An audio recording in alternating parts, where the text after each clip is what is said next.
Hello, हाय, good evening everybody. शुरू करते हैं बेटा आज का सेशन अंधेरे में। ठीक है, सो सेशन अंधेरे में थोड़ा सा न्यू एक्सपीरियंस। मास्टर ना भी दिखे तो भी क्या हमें समझ में आ सकता है? यस, आ सकता है। लैंग्वेज है, क्योंकि जब आपकी आंखें काम नहीं कर रही थी तो भी कान काम कर रहे थे। तो आज एक वही अनुभव लेते हैं कि मास्टर ना भी दिखे तो क्या शब्द समझ में आ सकते हैं। Let's take a check. Right, शुरू करते हैं। आइए, ऑस्टियर शब्द है पहला। राइट, और हमारी क्लास नंबर 209 है। वोकैब मंत्रा डे 29 है और फर्स्ट वर्ड है बेटा, बोलो ऑस्टियर। शाबाश, फिर से बोलो ऑस। और ये क्या बन गया? टीयर। वर्ड बन गया ऑस्टियर। तो ऑस्टियर का मतलब होता है बेटा बहुत ज्यादा सख्त, इतना सख्त जितना नहीं होना चाहिए उसको ऑस्टियर कहते हैं। राइट, ऑस्टियर का मतलब इतना सख्त जितना नहीं होना चाहिए, बहुत ज्यादा सख्त, बहुत ज्यादा हार्ड, बहुत ज्यादा सीवियर, ज्यादा severe, that is called austere. तो ऑस्टियर का मतलब क्या है? सीवियर। कोई चीज अगर बहुत खतरनाक हो, बहुत भयावह हो, that is called austere, severe, strict, strain. Strain का भी मतलब बहुत ज्यादा सख्त। राइट, बहुत ज्यादा सीरियस। जैसे शायद आपको एक घटना याद हो, एक घटना बड़ी ज्यादा न्यूज़पेपर्स में उछली थी कि एक बाप ने एक महंगी सी गाड़ी खरीदी, लगभग 1 करोड़ की गाड़ी के आसपास उसकी वैल्यू थी उस गाड़ी की। और उसके बेटे ने क्या किया कि हाँ, वो कुछ लिख रहा था उसके ऊपर। राइट, और उस पे लिख रहा था, उस गाड़ी के ऊपर कुछ लिख रहा था, और वहां पे वो जो बाप था वो एकदम से गुस्से में आता है, देखता है कि यार गाड़ी सारी स्क्रैच कर दी। तो उसने क्या किया, आते ही उस छोटे से बच्चे को, उसके बच्चे ने अभी अभी मतलब स्कूल जाना ही शुरू किया था, शायद फर्स्ट क्लास में रहा होगा, उसने अभी अभी कुछ थोड़ा बहुत लिखना सीखा था। तो उसने क्या किया, गुस्से में आके उसकी गाड़ी पे स्क्रैच देखते ही उसने आओ देखा ना था, उस बच्चे को खींच के चाटा मारा। जैसे ही चाटा मारा वो बच्चा गिर पड़ा, साथ में पत्थर था, जो सर है उसका जाके उस पत्थर में गिरा, लगा, और एकदम से ब्लीडिंग आनी शुरू हुई। और हॉस्पिटल तक जब लेके पहुंचे, जब लेके पहुंचे तो डॉक्टर्स ने कह दिया कि he is dead, he is no more. तो वो जो बेटा था वो नहीं रहा। राइट, तो जब वो वापस ला रहे थे उसको, उस गाड़ी में जब देखने लगे, हॉस्पिटल में जब बच्चे को लिटा रहे थे और गेट बंद किया, तो उस पे लिखा हुआ था आई लव माई डैड। उस छोटे से बच्चे ने उस गाड़ी पे स्क्रैच करके क्या लिख रखा था? I love my dad. क्या एक बाप को इतना सख्त होना चाहिए था?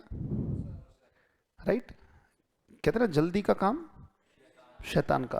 वो बच्चा तो भगवान है, उसके लिए नोट, उसे क्या मतलब है 1 करोड़ की गाड़ी है या 10 करोड़ की है या 1 अरब की है? उसको तो अपने पापा से प्यार है और ये पापा की चीज है। उसके लिए खाली जगह मतलब लिखने की जगह, अभी अभी लिखना सीखा है, और लिखा भी तो क्या लिखा? आई लव माई डैड, कुछ ऐसा। तो वो बाप होने के नाते कुछ ज्यादा ही क्या हो गया बेटा? ऑस्टियर, कुछ ज्यादा ही रिजिड हो गया, दैट इज कॉल्ड ऑस्टियर। इसको ऑस्टियर पढ़ा जाता है बेटा, इसको सीवियर कहेंगे। स्ट्रिक्ट है, स्टर्न है, स्टर्न का भी मतलब बहुत सख्त है, सीरियस, क्रूअल, क्रूअल का भी मतलब बहुत ज्यादा जो क्रूअल है, ब्रूटल, ब्रूटल का भी मतलब बहुत ज्यादा वहशी और बहुत ज्यादा अटैकिंग मोड वाला, that is called what? Brutal. Something that is very brutal, वहशी जिसको बोलते हैं, इज कॉल्ड ब्रूटल। जेंटल है, काइंड है और काम। जेंटल, काइंड और काम, इसका मतलब बहुत ज्यादा सॉफ्ट हार्टेड, बहुत ज्यादा हल्के और सॉफ्ट मन वाला, इसको जेंटल, काइंड एंड काम। अब जरा पढ़ के देखो, मेरे साथ बोलो वाक्य को बेटा। बोले द ऑस्टियर स्टेप, शाबाश, बहुत अच्छे, बोलो the austere step of killing his own parents. अपने ही पेरेंट्स को मारने का जो स्टेप है, क्या वो हल्का फुल्का है या बहुत ज्यादा सीवियर है? ये बहुत ज्यादा सीवियर है, बहुत ज्यादा खतरनाक है, बहुत ज्यादा रिजिड है। कोई व्यक्ति बिल्कुल ही पत्थर हो गया होगा जो अपने ही माँ बाप की हत्या की। The austere step of killing his own parents for, किस चीज के लिए? और बिक्वेस्ट क्या होता है? शाबाश, बिक्वेस्ट का मतलब होता है बेटा जायदाद। जो पारिवारिक संपत्ति होती है, जो जायदाद होती है, that is called bequest. Right, जो पैतृक संपत्ति होती है उसके लिए कहते, जायदाद के लिए अपने ही माँ बाप को हत्या, मौत के घाट उतार देना, उतार देने वाला जो सख्त स्टेप था, जो ऑस्टियर स्टेप था, struck a chill to my heart. देखो ये बड़ा प्यारा ईडियम है। राइट, इसे कहते हैं strike a chill, strike a chill to the heart या माई हर्ट योर हर्ट, इसका मतलब होता है बेटा डराना। इसका मतलब क्या होता है? डराना। डोंट वर्ड याद है? Daunt intimidate, make somebody afraid. तो बेटा strike a chill to the heart, कहते भाई अपने ही माँ बाप की हत्या जायदाद के लिए ये जो सख्त स्टेप उसने उठाया, उसने मुझे क्या कर दिया? डरा दिया। यानी कि मन में भय व्याप्त हो गया, मेरे मन में डर व्याप्त हो गया कि कोई इतना सख्त कैसे हो सकता है। The austere step of killing his own parents for bequest struck a chill to my heart. मेरे साथ बोलेंगे सारे सारे, बोलो। The austere step of killing his own parents for bequest struck a chill to my heart। क्या ये बात समझ में आई बेटा? क्या वाक्य समझ में आ रहा है? बहुत अच्छे। नेक्स्ट वाक्य पर आएंगे बेटा। नेक्स्ट सेंटेंस एंड वर्ड, अगला वर्ड पढ़ा जाएगा, उच्चारण ध्यान से करना, एवराइस नहीं बेटा। हाँ, ये पढ़ा जाएगा एवरीस। क्या पढ़ा जाएगा बेटा? एवरीस। क्या पढ़ेंगे बेटा? एवरीस। एवरीस, एवरीस का मतलब लालच, बहुत ज्यादा लालच से भरा हुआ वो एवरीस है बेटा, फुल ऑफ एवरीस। वर्ड आ गया ग्रीडीनेस, ग्रीड, क्यूपिडिटी, इसका भी मतलब क्या है? लालच, पूरा लालच से भरा हुआ। मटेरियलिज्म का मतलब आप समझते ही हो, भौतिकतावाद। मटेरियलिज्म का मतलब क्या है? बाप बड़ा ना भैया, सबसे बड़ा रुपया, ये भौतिकतावाद है। यानी कि जो भौतिक चीजों में विश्वास करता है कि मेरे पास गाड़ी हो, बंगला हो, बैंक बैलेंस हो, माँ हो या ना हो, क्या फर्क पड़ता है? पहले कह देते थे फिल्मों में कि मेरे पास माँ है, राइट? आजकल उल्टा है। पहले कहते ना कि तेरे पास क्या है? मेरे पास गाड़ी है, बंगला है, बैंक बैलेंस है, तेरे पास क्या है? तो सामने वाला कहता था मेरे पास माँ है, राइट? पर हकीकत में आजकल माँ को नहीं वैल्यू दी जा रही, किसको वैल्यू दे रहे हैं? गाड़ी, बंगला, bank balance is called materialism, right? भौतिकतावाद की जो अंधी दौड़ है, the rat race of materialism, है ना? यही तो बोलते हैं, रैट रेस का मतलब भेड़ चाल, सारे भेड़ चाल में। रैट रेस ऑफ मटीरियलिज्म, भौतिकतावाद की रैट रेस। एक बड़ी प्यारी वो आपने वीडियो देखी होगी, उसमें कैसे होता है कि जैसे यहाँ पे आगे जो है नोट बांध रखे हैं, नोटों की गड्डी, और व्यक्ति भागता रहता है, भागता रहता है, भागता रहता है, भागता रहता है, भागता रहता है, और भागते भागते वो कब्र में गिर जाता है।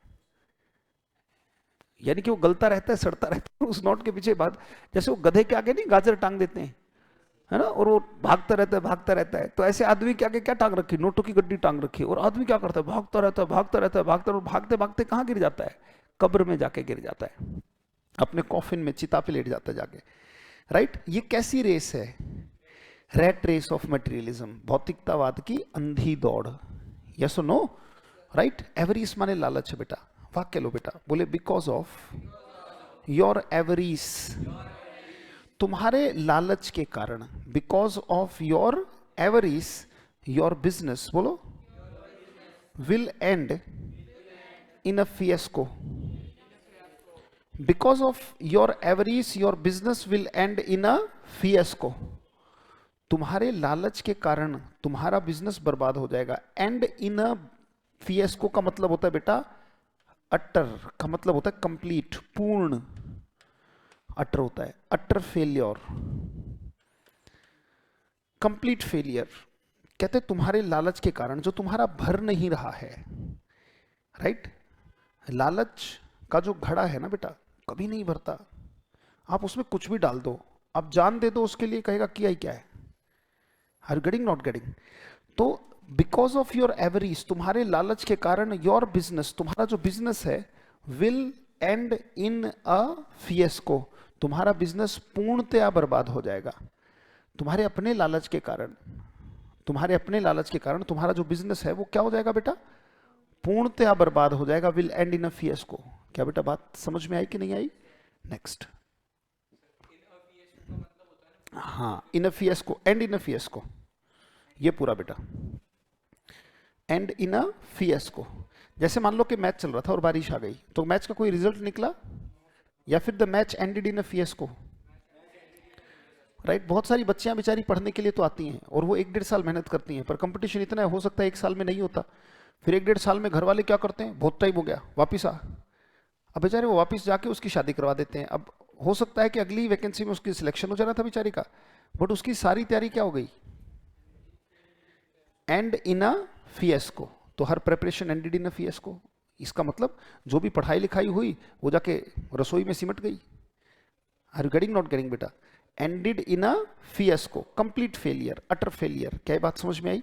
वाक्य मेरे साथ बोलो एक बार, बोले बिकॉज ऑफ योर एवरीज, यानी कि आपकी जो क्यूपिडिटी है, आपका जो मटेरियलिज्म है, your business will end in a fiasco. कहते तुम्हारा जो बिजनेस है वो कंप्लीटली बर्बाद होगा।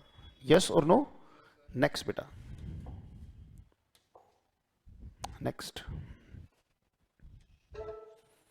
एवरीज,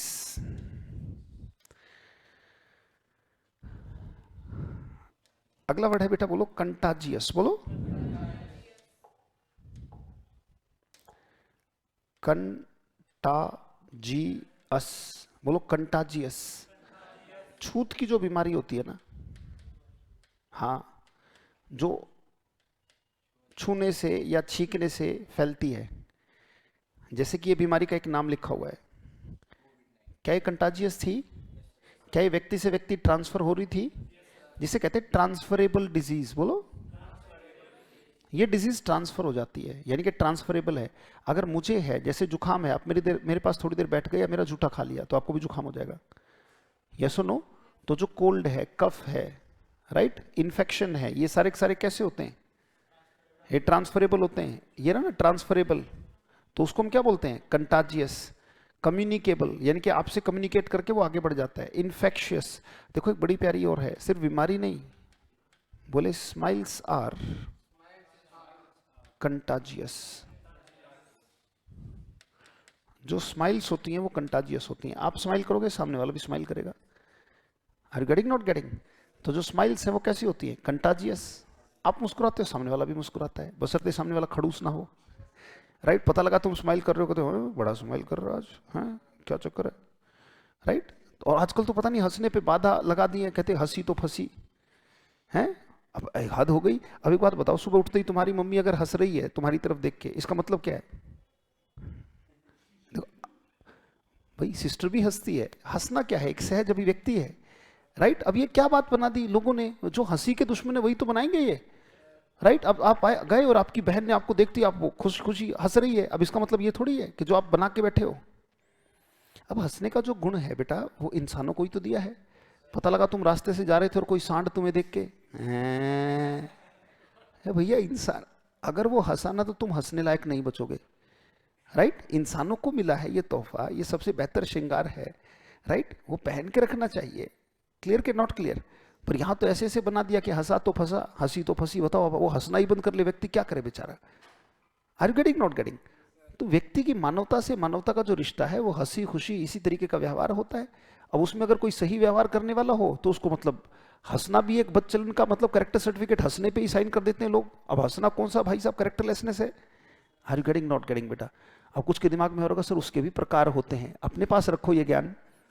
are you getting, not getting? बोलो बेटा, बात समझ में आई कि नहीं आई? तो ultimately contagious, infectious, transferable, smiles are contagious, communicable, even family members had to fall back. देखो कितना प्यारा सेंटेंस है। जो परिवार के सदस्य थे, कुछ लोग ये भी कहेंगे कि फैमिली मेंबर्स तो होता नहीं, मेंबर्स ऑफ फैमिली होता है। बेटा ब्रिटिश और अमेरिकन का फर्क है, एक जगह वैलिड है, एक जगह नहीं, उससे कोई फर्क नहीं पड़ता। ग्लोबल चीज में एक्सेप्टेबल है, लोकल चीज हमें पढ़नी नहीं है। Are you getting, not getting? Even family members had to fall back. जो परिवार के सदस्य थे जो मुसीबत में कभी साथ नहीं छोड़ते, उन्हें भी फॉल बैक करना पड़ा। फॉल बैक का मतलब होता है पीछे हटना।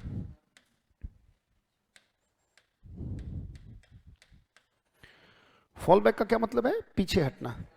Even family members had to fall back during कोविड-19। कोविड-19 के दौरान फैमिली मेंबर्स को भी पीछे हटना पड़ा, because it was a contagious disease. जिसको कोविड हो गया कमरे में बंद कर देते थे, यस नो? उसका वॉशरूम अलग, खाना अलग, बर्तन अलग, एक ही कमरे में बंद हो जाए व्यक्ति। चलो जो अपने घर में बंद हो गया तो हो गया, जो हॉस्पिटल गया तो वो तो बहुत कम लोग वापिस आ पाए, राइट। और कुछ इंटेलिजेंस वाले तो पता नहीं क्या क्या कहते हैं कि भाई मतलब अंगों की तस्करी हुई, राइट, तो अंगों को बेचा गया, हु नोज, कुछ भी हो सकता है। Are you getting, not getting, right. तो अगर ऐसा हुआ तो डेफिनेटली बहुत गलत हुआ। Even family members had to fall back during कोविड-19 because it was a contagious disease. परिवार के सदस्य जो कभी साथ नहीं छोड़ते उन्हें भी पीछे हटना पड़ा। फॉल बैक का मतलब है स्टेप बैक, उन्हें भी पीछे हटना पड़ा ड्यूरिंग कोविड-19, इसके दौरान, क्योंकि इट वाज कैसी डिजीज, छूत की, बिल्कुल वो ट्रांसफरेबल थी, एक व्यक्ति से दूसरे व्यक्ति में जा रही थी। बोलो बेटा, बात समझ में आई? नेक्स्ट वर्ड बेटा, let's move to the next, fourth one, चौथा वर्ड है डिल्यूज। बोलो। और डिल्यूज का मतलब बाढ़ होता है बेटा। डिल्यूज का मतलब क्या है? बाढ़।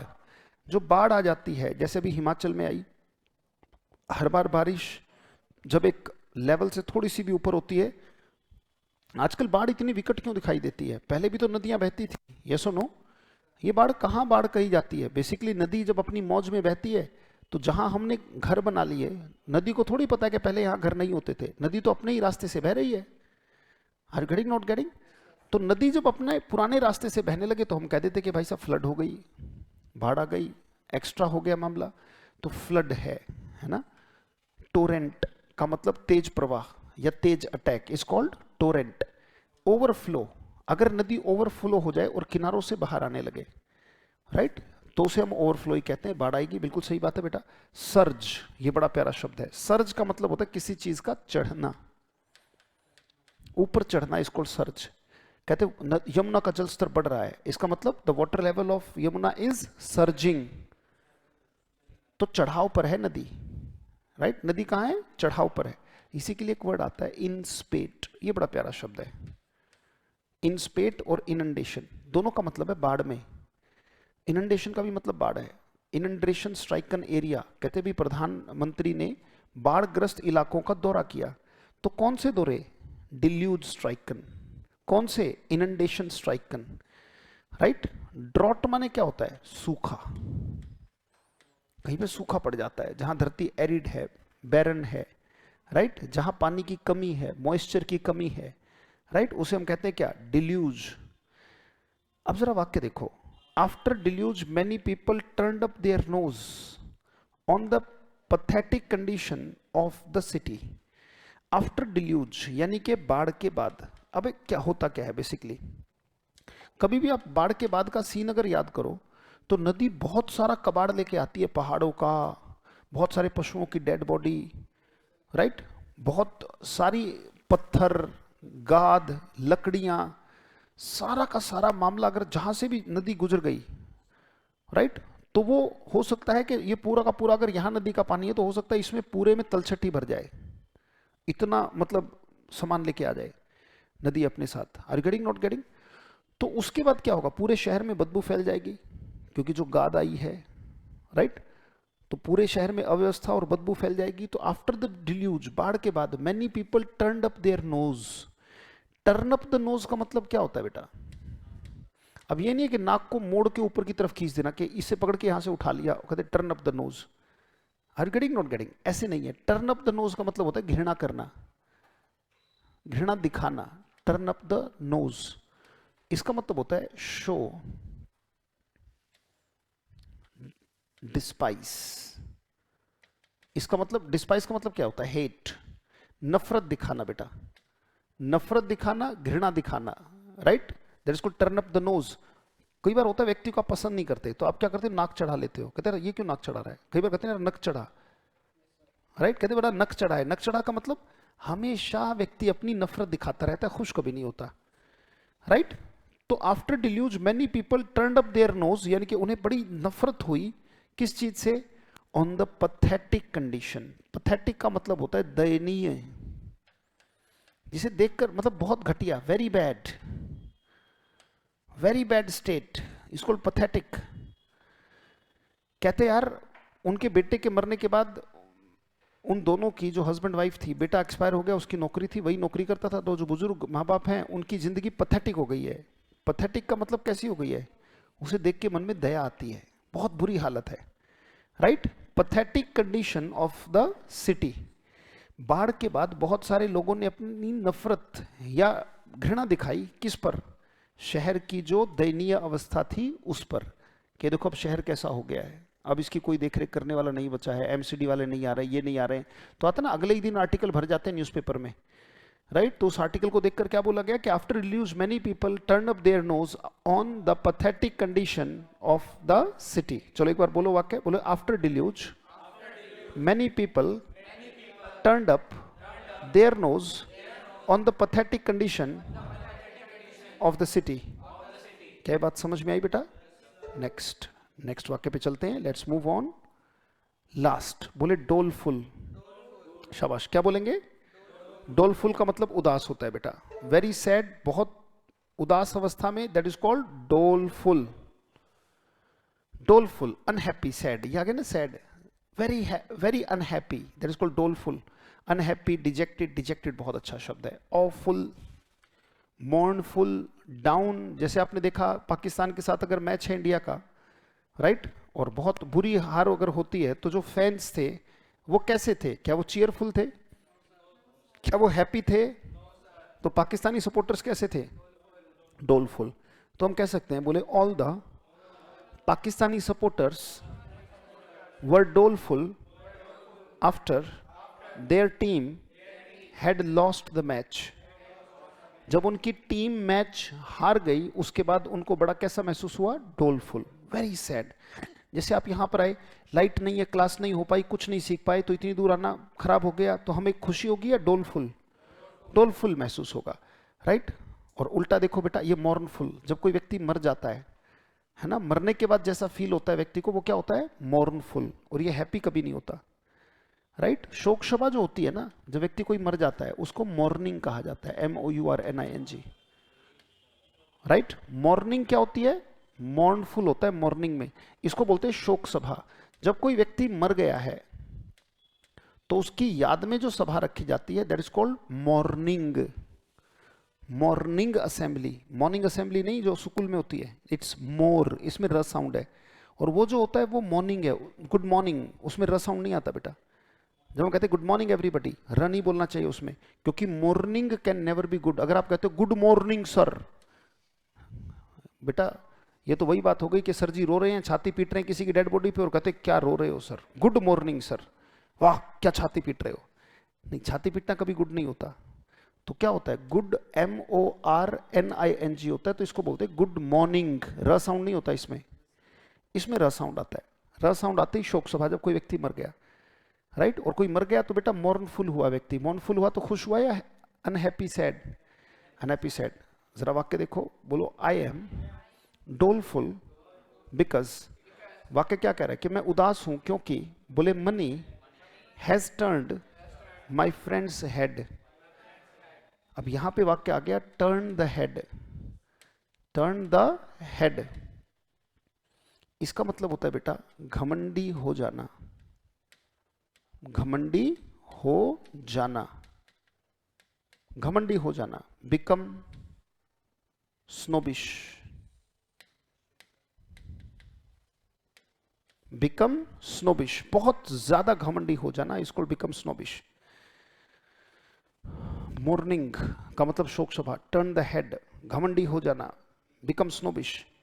आई am doleful because money has turned my friend's head. कहते मैं बड़ा उदास हूं क्योंकि पैसे ने मेरे दोस्त का दिमाग घुमा दिया है।